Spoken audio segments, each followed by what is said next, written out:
Salut les Smarts, salut les Smarts, bienvenue sur Catch Up, le podcast qui transpire le catch. Ici, on analyse, on décortique, on critique, on encense les shows de la planète catch, que ce soit la WWE et consorts. Je suis Deadpool Vince et je vais vous accompagner pour ce Saturday Night Main Event que nous avons eu ce week-end. Et je suis accompagné pour cela de l'inévitable Letty. Letty, comment vas-tu? Eh bien, salut Vince, salut à tous. Eh bien, écoute, ça va très bien à la fin de ce week-end de catch qui nous annonce en plus une fin d'année niveau catch assez intéressante. Donc, voilà. Je te rejoins là-dessus. On a eu un beau week-end, un Saturday Night Main Event qui a suivi un SmackDown qui étaient tous les deux dans l'Utah, à Salt Lake City, la capitale mormone donc aux États-Unis, avec que des matchs de championnat. Ça fait plaisir pour une fois d'avoir un show où il n'y a que des ceintures en jeu. Donc on va vous débriefer tout ça, on va échanger. Il y a eu des matchs et il y a eu aussi une annonce. Et l'annonce, on en parlera à la fin. Je vous annonce un petit peu le menu de ce qui va arriver. Donc on arrive donc à Utah. On a d'entrée un match pour le titre de la WWE entre Cody Rhodes, le champion, et l'aspirant Drew McIntyre, et qui faisait donc directement lien avec le SmackDown de la veille, puisque nous avons eu une signature de contrat, et McIntyre a réussi à imposer deux stipulations donc qui vont normalement dans le sens du champion, puisque on ne peut pas perdre en tant que champion par décompte ou par disqualification, on ne peut pas perdre la ceinture. Et bien là, si Cody Rhodes se faisait disqualifier ou si il était compté jusqu'à 10 à l'extérieur du ring, et bien Drew McIntyre devenait le nouveau champion. Voilà. Un match qui a duré 18 minutes 45, donc un bel opener en termes de durée. Ça a commencé par une grosse souplesse ventrale de Cody.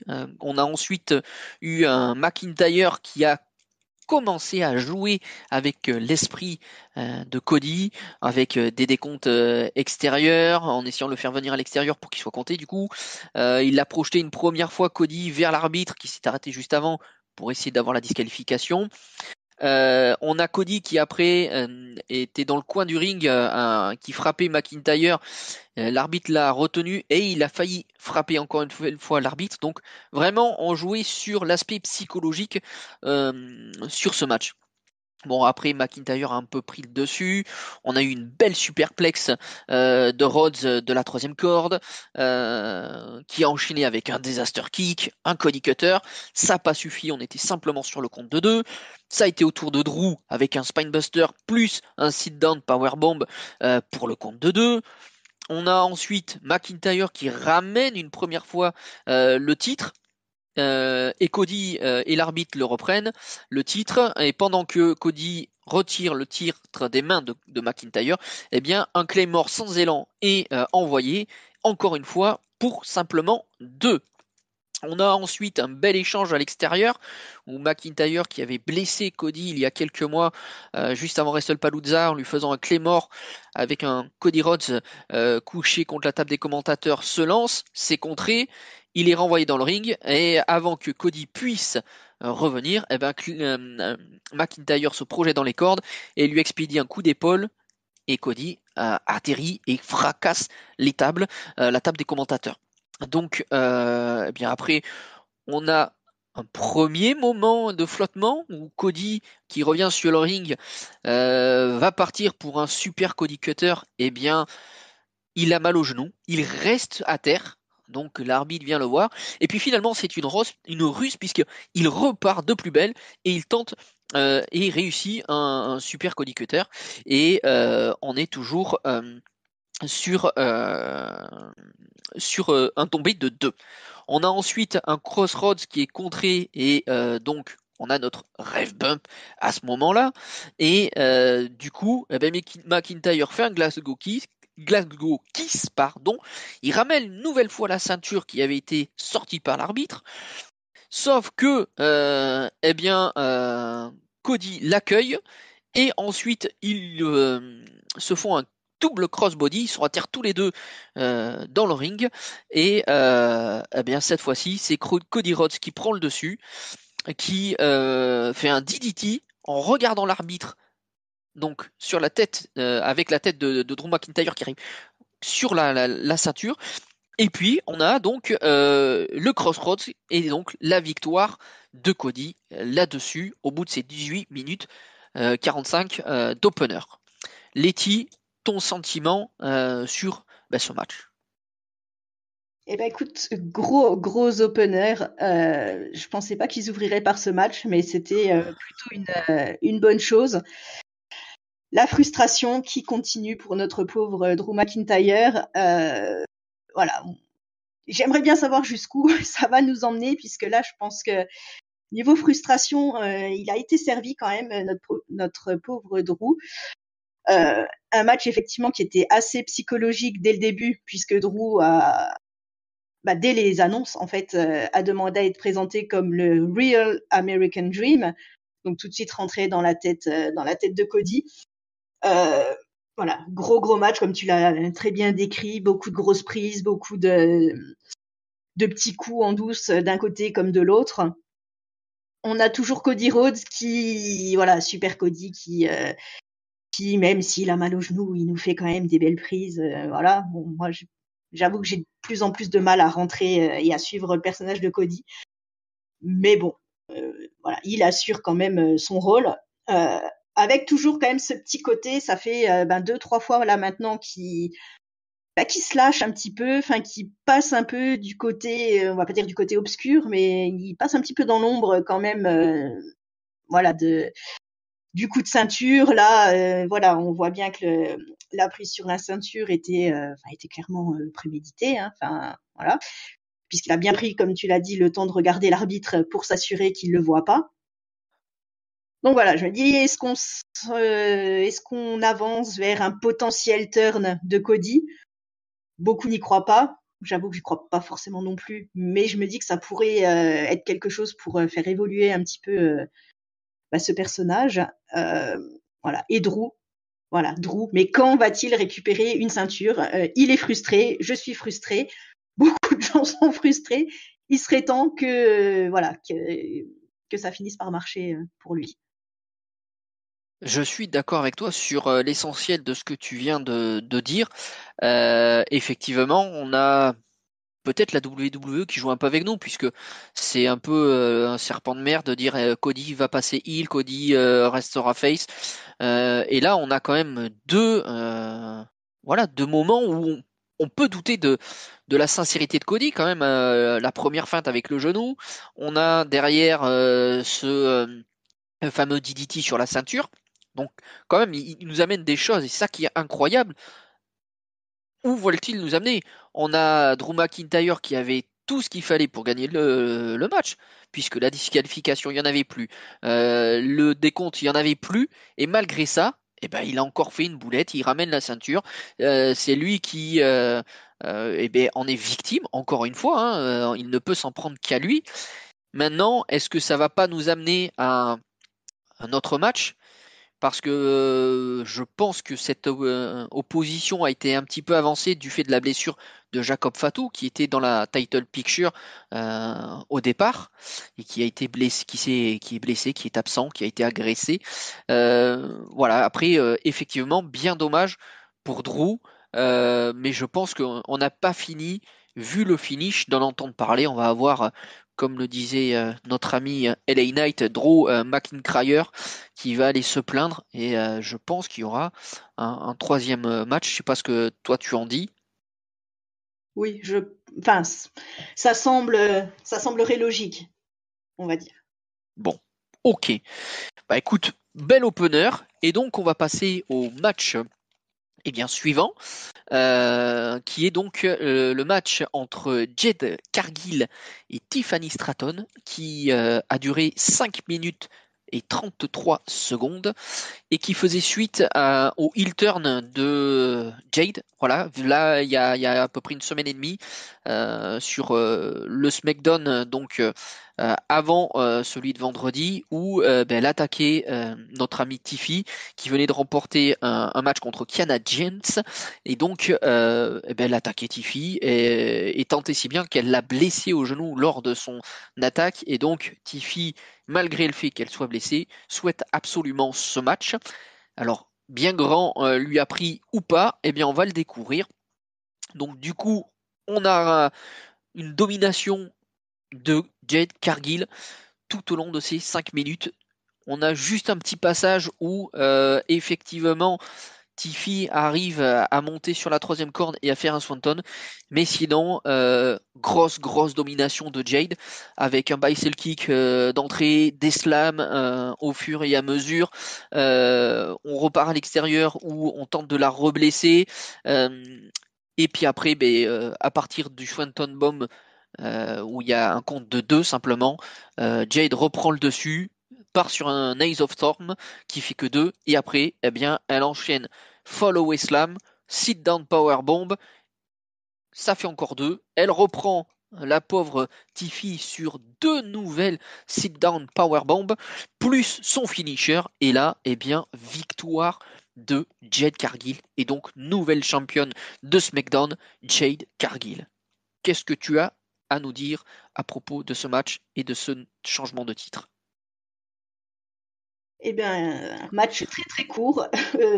C'était un squash. Enfin, il faut dire les choses à part voilà une ou deux petites prises effectivement de Tiffany. C'était quand même un match quasiment à sens unique. Après, voilà, sur la victoire de Jade, je suis toujours un petit peu frileuse sur de savoir est-ce que c'est le moment ou pas pour elle d'avoir une ceinture, parce que c'est vrai que malgré tout, on la voit quand même assez peu sur le ring. Après, voilà, je ne demande qu'à voir. Je pense que faire tourner un petit peu les ceintures, c'est une bonne chose. Parce que Tiffany, elle a commencé très très fort son règne et ça s'est quand même un petit peu, comment dire, un petit peu terminé sur Essoufflé? la suite. Voilà, on la voyait plus trop, c'était un peu compliqué pour elle. Et puis bon, je me dis voilà, 300 jours, c'est bien, faut que ça tourne un petit peu, voilà, que ça change un peu. En plus, Jade avec son heel turn, elle tient un nouveau personnage, voilà. Donc je ne demande qu'à voir. Le match en lui-même était pas mauvais. Hein. Enfin, je veux dire, les prises qu'on a vues étaient pas mal faites. Donc voilà, je lui laisse le bénéfice du doute. Mais en tout cas, je suis contente que ça tourne un petit peu. Les règnes longs, je sais pas ce que t'en penses, mais les règnes voilà, systématiquement à 200, 300, 350 jours, enfin, ça commence, je trouve, à être un petit peu lassant. Alors, je suis d'accord avec toi sur les durées de règne. Moi, je viens d'une lointaine époque où les ceintures, tu pouvais les garder un mois, c'était pas grave. Ce qui comptait, c'était vraiment l'histoire qui était racontée et le pourquoi du comment tu avais ou tu perdais la ceinture. Donc sur ça, je te rejoins complètement, sachant qu'en plus, c'est un premier titre, c'est-à-dire que Tiffy, elle n'est pas là depuis très très longtemps, et on lui donne pratiquement voilà, hein, le titre pendant 300 jours. À 2 mois après, elle nous faisait une année complète pour un premier titre, pour un premier run de championne, ce qui est extraordinaire. Euh, Ce qui me plaît là, sur ce match-là, c'est 2 choses. La première, Jade Cargill. Je suis vraiment pas son plus grand fan. Mais alors, je dois dire que quand elle a débarqué à SmackDown, je sais pas si tu avais vu le SmackDown, le zoom qu'ils ont fait sur sa tête quand elle a attaqué Tiffy, Mm. avec cette balafre en travers de l'œil, le sourcil a vraiment morflé. Hein. Elle a et de part en part déchiré, à mon avis. Ça lui faisait presque un œil de pirate. J'ai trouvé ça fantastique. Ça allait vachement bien avec le nouveau personnage méchant de Jade. Et donc, le heel turn pour moi était vraiment très très bien vu à ce moment-là. Et puis après, tu l'as dit, sur ce match-là, nos craintes, c'est que Cargill, techniquement, in-ring, c'est pas tout à fait ça. Là, ils ont fait un squash, mais c'est un squash qui est bien vu parce que c'est des grosses prises qu'elle a enchaînées, hein, Cargill. Elle lui a mis la sauce, hein, comme on dit. Et puis après, on garde quand même Tiffy sur le devant parce que elle était blessée. Donc c'était pas mal vu ça, faire une championne dominante qui a changé de personnage et en même temps, ben, la championne qui a perdu sa ceinture était blessée, ce qui peut nous laisser présager d'une revanche ultérieure pour voir un petit peu ce que ça va donner. Voilà, voilà un petit peu ce que j'ai à dire là-dessus sur ce match-là. Donc très très bien, nouvelle championne, c'est parti mon kiki. On va passer au troisième match si tu le permets, qui était un match triple threat. Donc notre triple frite, comme nous disons entre nous, avec Dominique le champion intercontinental, Rousseff et Penta. Donc 12 minutes 26. Difficile à résumer tant il y a eu d'action. Donc ben, le match commence comme d'habitude quand on a un heel champion. Eh bien les deux prétendants à son titre se mettent sur lui et puis rapidement eh ben, une fois qu'ils ont fini avec le champion, ils commencent à se taper dessus. Et là, je dois dire que Rousseff a été impressionnant. Il enchaîne sur Penta, il enchaîne sur Dom Dom. Il y a vraiment du Rousseff là, on le voit qui est monstrueux physiquement, qui est vraiment à son apogée. Il a attrapé même à une main un Hurricane Rana, il a réussi à le contrer, à projeter d'une main au sol le pauvre Dom Dom. Euh, il est parti même en dehors du ring embrasser la ceinture. Il nous a fait comprendre que c'était son désir absolu d'aller chercher la ceinture. On a eu un 619 ensuite raté. Rousseff qui le renverse en accolade. Penta qui arrive à ce moment-là, qui se refait après dominer par Rousseff. On a Dom Dom qui a voulu faire une Eddie Guerrero en ramenant la chaise, en l'envoyant dans les mains de Rousseff et en disant à l'arbitre il m'a tapé dessus ou il va me taper, il faut le disqualifier. Ah ben non, t'es dans un triple menace, donc ça ne compte pas, il n'y a pas de disqualification. Et donc ben, Dom Dom s'est pris un bon petit coup de chaise dans le dos. Et juste après, avec ça, eh bien, on a Penta qui arrive, qui prend appui sur Rousseff, qui nous fait un Mexican Destroyer, puis un Tornado DDT. Ça fait simplement deux, comme diraient nos collègues. On a ensuite Rousseff qui contre Penta qui lui fait un Alabama Slam et qui tente après son Mashka Kick qui est raté. Et en le ratant, ça devient un Penta Driver, aussi encore une fois, simplement deux. Eh bien, quand même, gros match qui continue avec un match tactique, cette fois-ci, qui est réussi, un accolade sur Penta de Rousseff, et là, la cloche sonne. Donc, Rousseff lâche son accolade, célèbre, et non, le petit Dominique Mysterio a encore réussi à nous surprendre, il a fait exprès de prendre le marteau et de taper sur la cloche pour éviter l'abandon à Penta et donc du coup de ne pas perdre la ceinture. Donc très bien vu là-dessus. Et puis après, eh bien s'ensuit le finish avec donc Dominique qui revient avec le marteau, sauf que bah, c'est contré. Penta prend le marteau, il veut frapper Dom Dom, sauf que ça arrive sur Rousseff. On a Dominique qui projette dans le coin du ring Penta, qui fait son frog splash sur Rousseff pour la victoire 1-2-3. On garde Dom Dom champion. Quel match? Tes analyses, s'il te plaît. Quel match! C'était, comment dire? Ça s'arrêtait pas. 12 minutes qui m'ont paru beaucoup plus longues. Parce que tu nous parles de 2 minutes 26. Effectivement, j'ai eu l'impression que ça durait plus longtemps. Ça partait dans tous les sens. Je trouve que c'est le match, pour ma part, qui m'a rappelé pourquoi est-ce que j'étais contente du retour de Rousseff. Parce que je trouve qu'il a fait un retour assez retentissant et malgré des très bons matchs, y compris celui qu'on a eu à Paris, euh, je trouve qu'il manquait un petit quelque chose. Enfin, j'avais un peu de mal avec son personnage. Et là, voilà, on sait pourquoi il est là. Il est motivé, il veut une ceinture. Et voilà, je trouve qu'on retrouve un peu le Rousseff qu'on aimait détester avant son départ. Donc très très bon point pour lui. Penta qui était très bon également et Dominique, eh bien évidemment Dominique, le futé, le rusé qui finit par réussir à à l'emporter. Alors, je vais pas dire fair and square, mais en tout cas, il n'y avait pas de disqualification. Il a utilisé la stipulation à son avantage. Et on remarquera qu'il a gagné une fois de plus avec ses ruses, mais tout seul, sans l'intervention ni du Judgment Day, ni de ses nouveaux potes Los Americanos. Donc voilà, très très bon point pour Dominique. J'étais très contente de sa victoire. Je trouve qu'il continue encore, à s'améliorer de match en match. Et son personnage, voilà, j'aime beaucoup.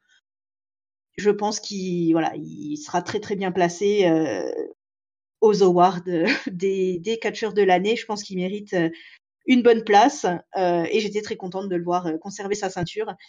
Et j'ai hâte de voir ce que ça pourra donner par la suite, parce que j'imagine bien que la frustration de Finn et JD, qui ont plus l'air d'être sur la même longueur d'onde que lui, va continuer à s'accroître avec le fait qu'il réussisse lui à conserver ses ceintures, contrairement à eux. Donc voilà, j'ai hâte de voir ce que ça peut donner, et je pense que du très très lourd attend Rousseff aussi dans les prochains temps. Bah, écoute, merci pour cette analyse qui pour l'essentiel est partagée par mes soins. Je suis vraiment emballé par Dom Dom, pas que par le match, ce qui mène à la FUD, ce qui mène à ce match-là, et c'est juste incroyable comment il joue. Je sais pas si tu vois, il y a 2 semaines où t'as Rousseff qui râle parce que il s'était pris un coup et qu'il n'avait pas pu gagner ce match-là d'aspirant numéro 1 et de ceinture. On voit Dom Dom qui siffle, qui repart de l'autre côté parce qu'il aperçoit Rousseff. Moi, il me fait mourir de rire dans toutes ses réflexions, dans toutes ses mimiques. Effectivement, il va pas rester très longtemps avec JD et avec Finn Balor. Je pense que ça va imploser, exploser. On va voir aussi après de quel côté va se ranger Liv et Roxanne. Pérez là-dessus. Le match en lui-même est très bon. Rousseff, moi, m'a fait une forte impression comme à toi. Et il a dégagé une grosse puissance, comme on l'avait pu le voir avec Sheamus au Clash in Paris. Je te rejoins tout à fait là-dessus. Il a fait de grosses prises. Voilà, il mérite effectivement de valider son retour avec un titre. Donc c'est pas pour cette fois-là. L'avenir appartient donc à Dom Dom, et je suis effectivement persuadé non seulement que lors de nos awards de fin d'année, Dom Dom sera parmi les cités dans les superstars de l'année, mais qu'il va aussi se placer euh, dans pas très longtemps au niveau du titre mondial, parce que c'est incroyable de voir ce petit garçon qui est arrivé avec son père avec Ray, et de voir ce qu'il est devenu, voir ce qu'il arrive à mettre dans son cache, arrive à mettre dans son personnage. Moi, ça me sidère cette évolution aussi rapide qu'il a pu avoir. Oui, c'est fou. Voilà. Ouais, ouais, non, voilà, je sais pas si tu te rappelles, hein, ce petit bonhomme là qui est arrivé, qui était tout jeune avec sa coupe bien propre, qui écoutait papa pendant la période Covid, et depuis Ça. qu'il est passé incroyable cette transformation. Donc très très bien. Parce qu'effectivement, je te rejoins sur le côté petit garçon. Enfin, voilà, moi la première, hein, j'étais là en train de me dire, ouais, voilà, c'est le fils à papa, il a eu sa place parce que c'est le fils de Rey Mysterio. On va le voir 3 mois et puis voilà, ils vont passer à autre chose. Et franchement, je suis agréablement surprise, et ouais, je trouve que c'est un catcheur vraiment qui devient de mieux en mieux en fait, qui devient vraiment à la hauteur effectivement de potentiellement, je te rejoins, un match de championnat, et dans tous les cas, je suis quasiment certaine, mais ça, on va en parler après, qu'il fera mieux que Jey Uso. Oui, tout à fait. Merci pour cette transition. Et pour terminer sur Dom Dom, ouais, la transformation, elle est incroyable.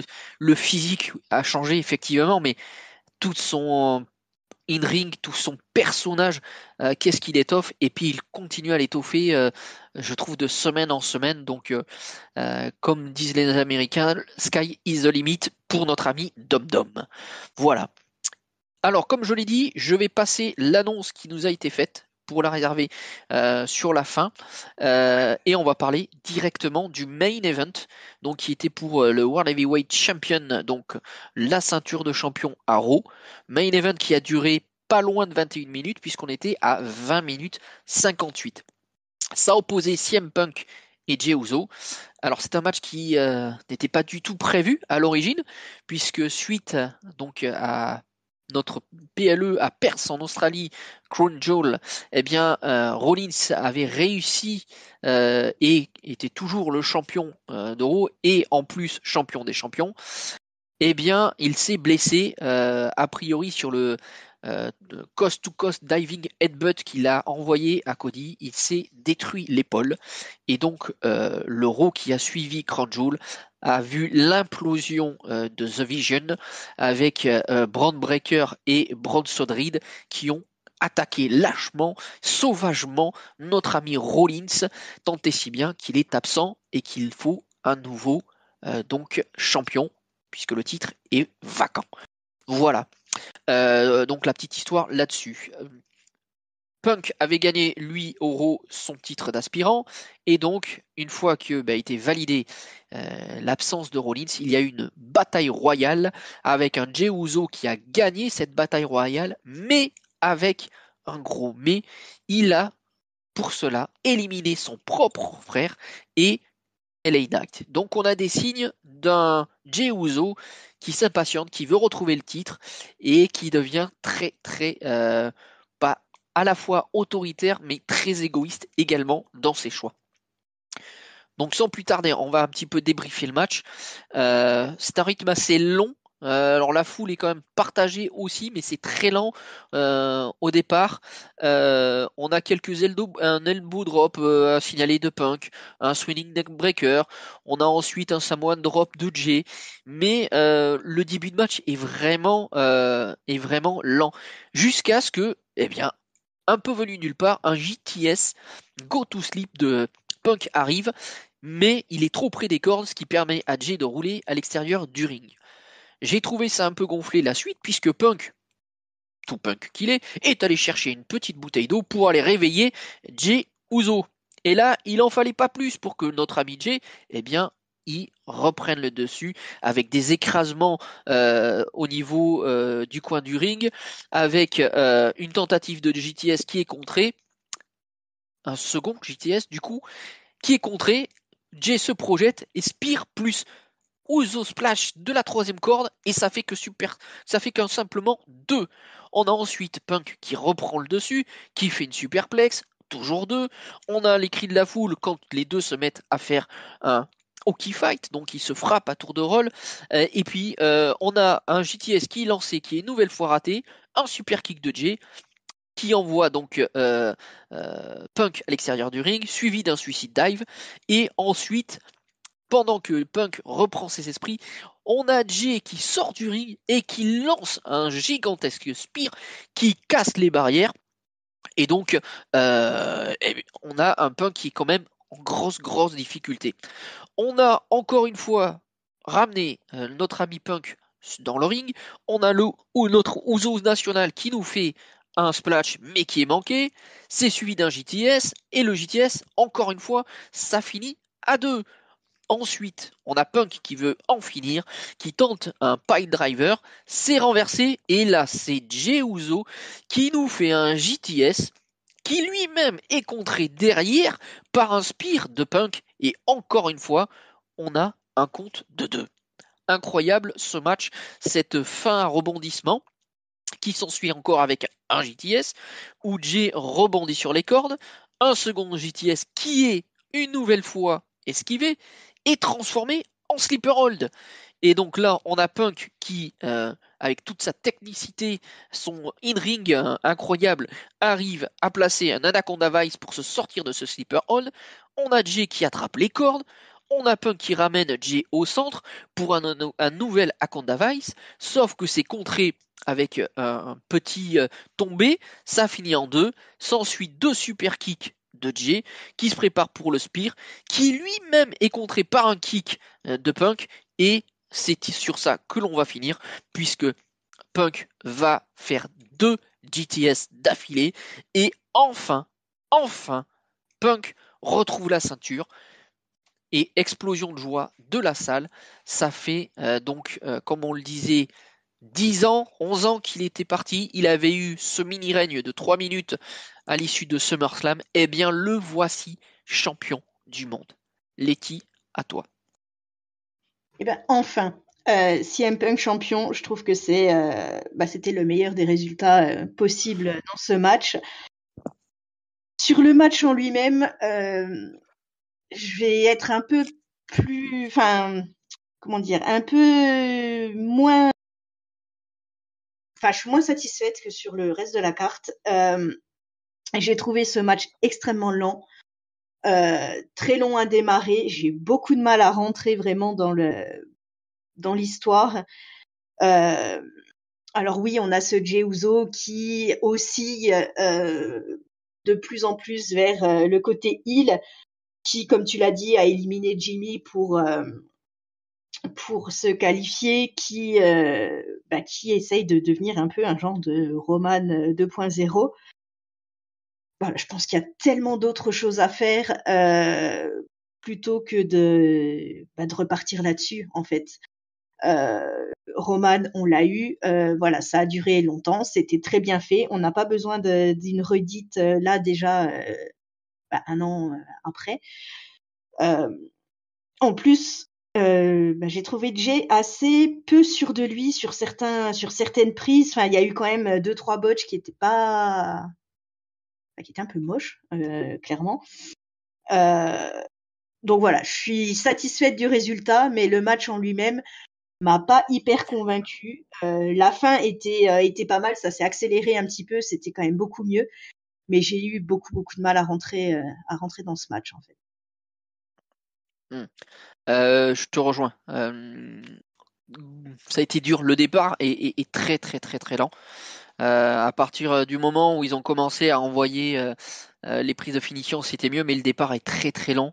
Alors je ne sais pas si c'est Punk parce que il a quand même 48 ans, l'ami Punk, ou effectivement Jey Uso parce qu'il y a beaucoup de choses qui circulent sur les réseaux. Il fait pas l'unanimité parmi la communauté catch, ce qui est un petit peu idiot, puisque là, concrètement, c'était pas ce qui était prévu. Rollins était champion, hein, il se blesse, donc il faut bien faire quelque chose.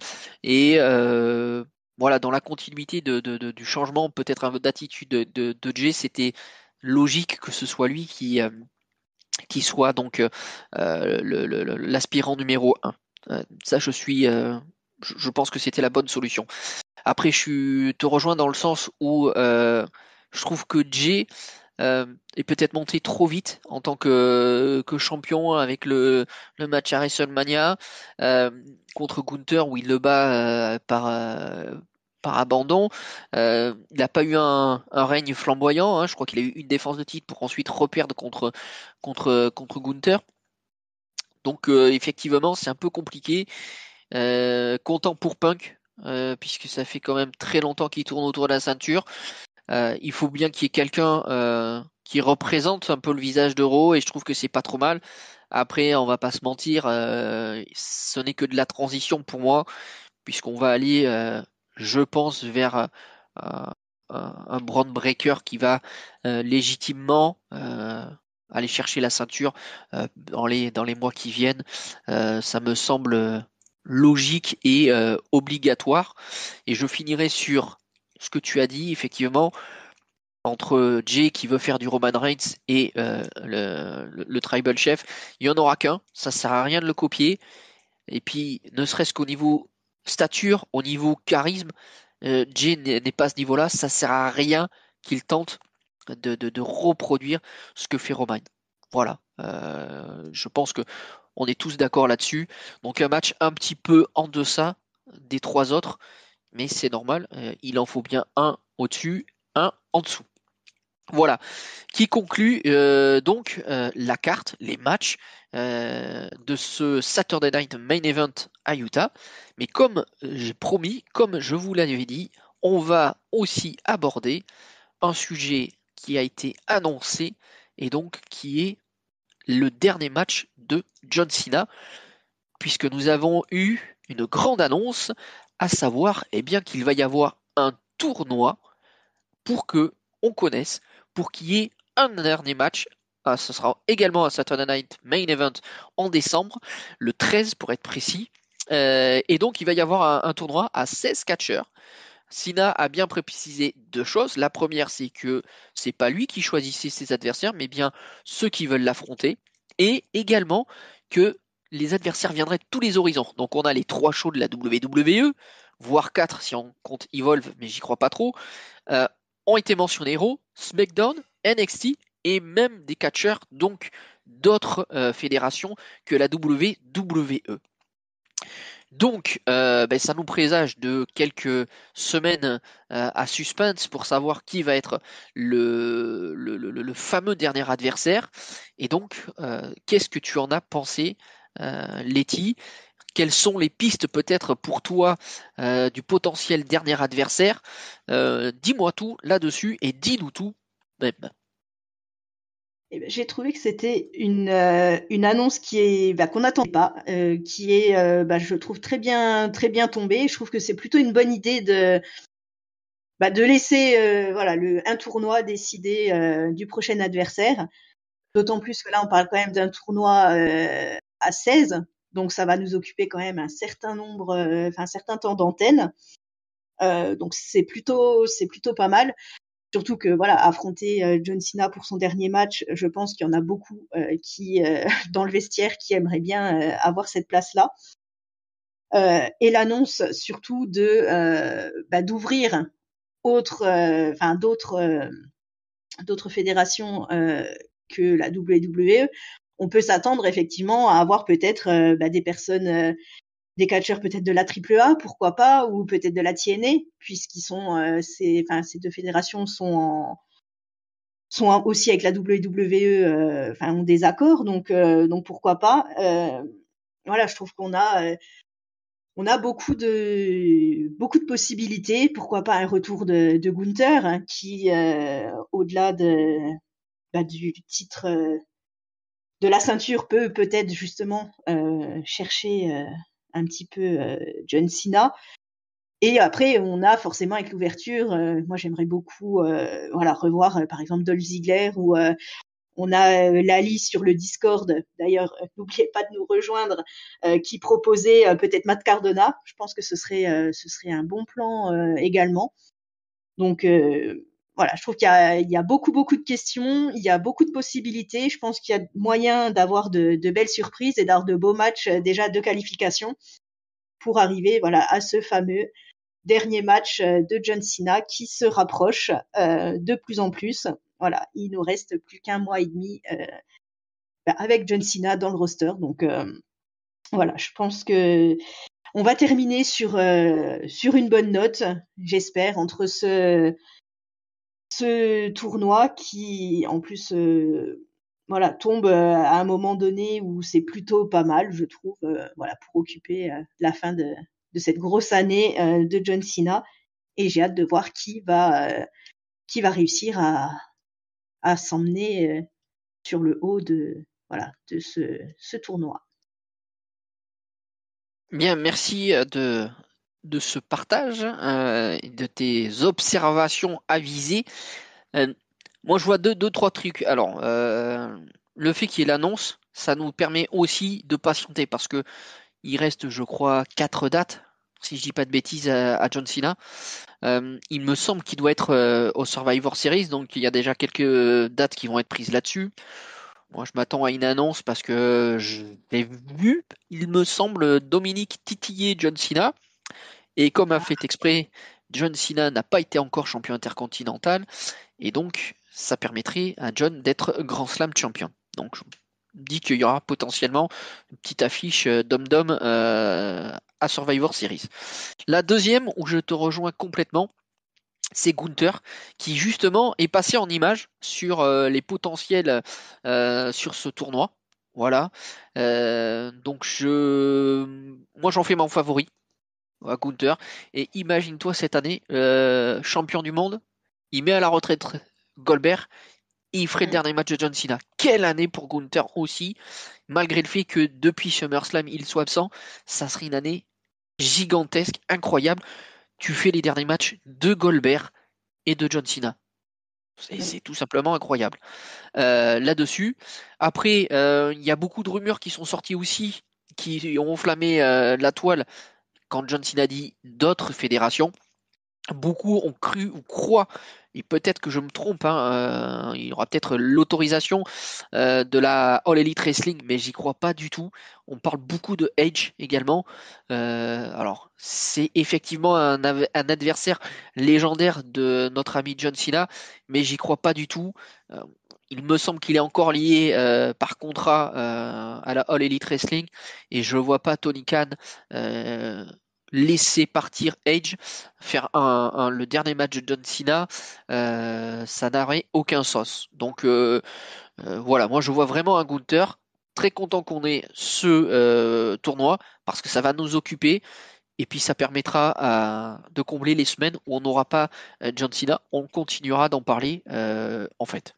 Voilà un petit peu ce que je pense de ça. Il y a un dernier sujet auquel je voudrais un petit peu parler aussi, Letty, avant de passer aux notes.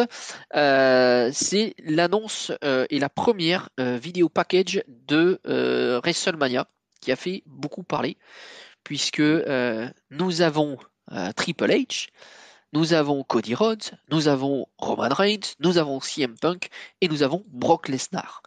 Et donc, toi qui es notre étendard féminin dans notre podcast, euh, je me suis mis quelques secondes à ta place et je me suis dit, mais où sont passées nos filles? Où est Réa? Où est Ayo? Où est Tiffy? Qu'est-ce qui s'est passé? Pourquoi on n'a pas eu de femmes là-dessus aussi qui auraient eu tout à fait leur place?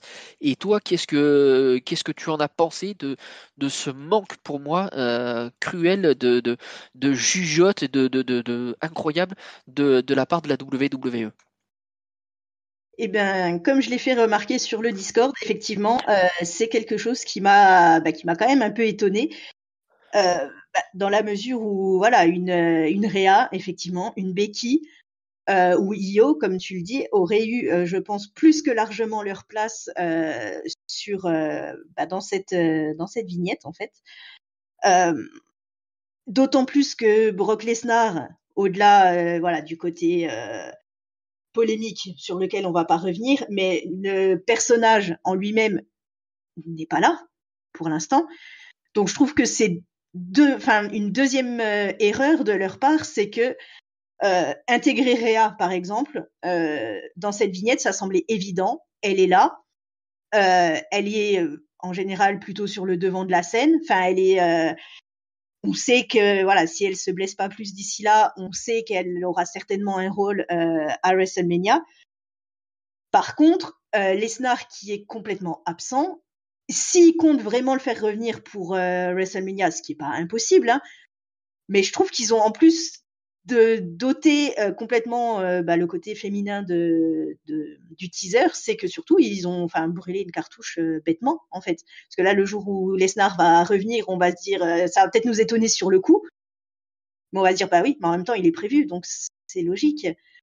Euh, et à l'époque où ils vont, à mon avis, fatalement nous coller un Wargames féminin avec zéro histoire derrière et quelque chose qui va pas forcément être top, sous prétexte qu'il faut être l'égalité entre les hommes et les femmes, bah pourquoi tu mets pas de femmes dans ta vignette de ton show principal quoi. Enfin voilà, moi c'est quelque chose que j'ai pas compris en fait. Je trouve pas ça logique. Je sais pas ce que toi t'en as pensé, mais moi je trouve pas ça logique. Eh bien, je vais te dire ça tout de suite. Je suis partagé. Euh, le fait qu'il n'y ait pas de femmes me dérange grandement parce que non pas pour la parité, parce que la parité, j'y crois pas vraiment. Les femmes sont les égales des hommes, il n'y a pas besoin de parité pour savoir ça. Mais c'est surtout qu'on a de super catcheuses actuellement. J'avais oublié Becky que tu as fort justement relevé. On a encore Edgy Lee qui est revenu. Donc on a du monde. Brock Lesnar, il a fait, allez, 2 apparitions et un squash match et on le met directement sur cette affiche-là, sur cette vignette, sur cette promo. Alors, est-ce qu'après, on va avoir une seconde promo où il y aura que des femmes? Peut-être possible que la WWE se rattrape, mais n'empêche que cette première, pour moi, est complètement ratée. Et alors ils accumulent les erreurs de com sur WrestleMania. Déjà, ils le font 2 fois d'affilée au même endroit à Las Vegas. Allez, passe. Le prochain sera en Arabie Saoudite. Et là, ils t'en rajoutent une couche avec ça. Donc il va falloir quand même que le service com de la WWE travaille. J'espère que c'est pas qu'ils n'écoutent pas l'IA ou qu'ils ne feront pas travailler l'IA pour ces décisions marketing, parce qu'a priori, si c'est le cas, c'est complètement loupé. Voilà. C'est c'est pas top. Effectivement. Bon, je voulais terminer sur ça et avoir ton avis parce que ça me semblait important. Je trouve ça vraiment maladroit pour le moins et j'espère qu'ils vont se rattraper parce que voilà, on a un roadster à la fois masculin et féminin très profond, très performant. Donc autant utiliser tout le monde et c'est pas croyable quoi. Je pense que Rhea doit être dans les top stars et de ne pas la mettre en valeur et de mettre, je te rejoins, un Lesnar à la place, ça n'a vraiment que peu de portée. Bref, voilà, je vais terminer sur ça.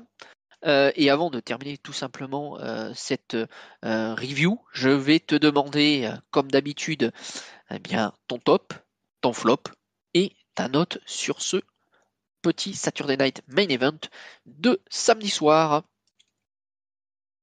Eh ben écoute, au niveau de mon top, j'hésite, mais je vais le donner au triple threat et plus particulièrement à Rousseff. Parce que comme je l'ai dit, j'aime beaucoup Dominique, mais là je trouve qu'on a retrouvé voilà un Rousseff motivé et qui a tenu, je vais pas dire à lui tout seul parce que voilà, faut pas déconner, mais qui a fait quand même une grosse partie du match, enfin, qui s'est bien montré. Donc gros top pour Rousseff. Mon flop, alors ça va pas aller sur quelque chose de in-ring. Pour en revenir, tu vois, sur ce qu'on disait avant sur le côté féminin, c'est que tu avais 4 matchs de championnat, dont 3 championnats principaux. Et on remarque que eh ben, Cody et Drew ont eu l'honneur de Lilian Garcia in-ring pour leur annonce. Idem pour Punk et Jey Uso, et les filles n'y ont pas eu droit. Donc voilà, juste ce petit côté, voilà, c'est un titre principal aussi. Donc j'aurais bien aimé avoir une annonce classique in-ring avec le micro qui descend comme ils l'ont fait pour les hommes. Donc mon flop ira à ce niveau-là. Et ma note, écoute, je vais mettre un 3,5 parce que c'était un bon show, pas exceptionnel, mais un bon show quand même. Merci de cette analyse, Letty. Pour ma part, bien écoute, je vais te donner mon top qui, j'avoue, qui oscille entre plusieurs matchs quand même parce qu'il y a eu, je trouve, hormis ce main event qui sera donc mon flop, il y a eu beaucoup de choses qui ont été bonnes in ring et surtout au niveau du storytelling. Et pour ne pas dire la même chose que toi, ben, je vais dire Cody Rhodes contre Drew McIntyre parce qu'on a eu voilà, un développement de l'histoire où on voit un Cody qui nous montre quelque chose d'autre que être un Super Cena bis. Et on a cette frustration qui, à mon avis, va être encore plus grandissante du niveau du Drew, qui nous prépare quelque chose, à mon avis, d'énorme. Donc, plutôt bien emballé par ça. Mais j'aurais pu dire Rousseff et le Triple Street parce qu'il était très bon et Rousseff a été impressionnant. Pour le flop, je viens de le dire, donc nos amis Jay et CM Punk, match qui a été assez lent, assez laborieux à se mettre en place. Je sais pas pourquoi, mais c'est comme ça. Est-ce qu'il y avait un manque d'alchimie entre les deux? Je ne sais pas. Et pour la note, je vais être légèrement plus haut que toi. Je vais mettre un 3,75 parce que, allez, sur les derniers Saturday Night Main Event, j'avais été assez déçu. Ça avait fait un petit peu cheat. Là, on avait une très belle carte. Sur les 4 matchs, on a eu 3 bons matchs. Voilà, 3 vraiment bons matchs. Deux vraiment bons matchs et un squash qui nous donnait une belle histoire. Donc je suis satisfait de ce Saturday Night Main Event. Et puis on a eu cette annonce qui pour moi nous a fait aussi un gros choc positif sur eh bien on va aller être embarqué à la fin de John Cena et de son potentiel adversaire. Voilà. Il me reste plus qu'à te remercier, Liti, d'avoir partagé ces minutes avec moi, de nous avoir conté, narré ton analyse ô combien pertinente. Je vous rassure également, vous aurez d'autres podcasts où nous ne serons pas que tous les deux, où du monde va revenir effectivement. On va vous préparer aussi des petites choses, je l'espère, pour le mois de novembre. Vous pouvez nous écouter sur toutes les bonnes plateformes de podcast. Je ne vais pas toutes les citer parce que vous les connaissez déjà. Vous pouvez nous rejoindre sur le Discord. On est de plus en plus. On est de bas. On n'est pas toujours tous d'accord, mais au moins on échange et c'est vivant. Donc n'hésitez pas à venir nous rejoindre sur ce podcast et sur le Discord qui est en lien, bien entendu, de description que vous retrouverez sur YouTube, Spotify. Vous voyez, je me trompe, je dis que je vous n'annoncerai rien et en fait je le fais. Voilà. Letty, merci encore une fois. Je Eh te ben, souhaite une très bonne soirée et je te laisse le mot de la fin. écoute, merci à toi. Bravo pour cette première présentation qui était menée de main de maître. Donc voilà, et puis merci pour l'invitation. Et puis ben, on se retrouve, comme tu l'as dit, très bientôt pour débriefer un petit peu cette fin d'année qui s'annonce très mouvementée sur la planète Catch. Merci à toi et bonne soirée à tous. Salut Vin, salut à tous.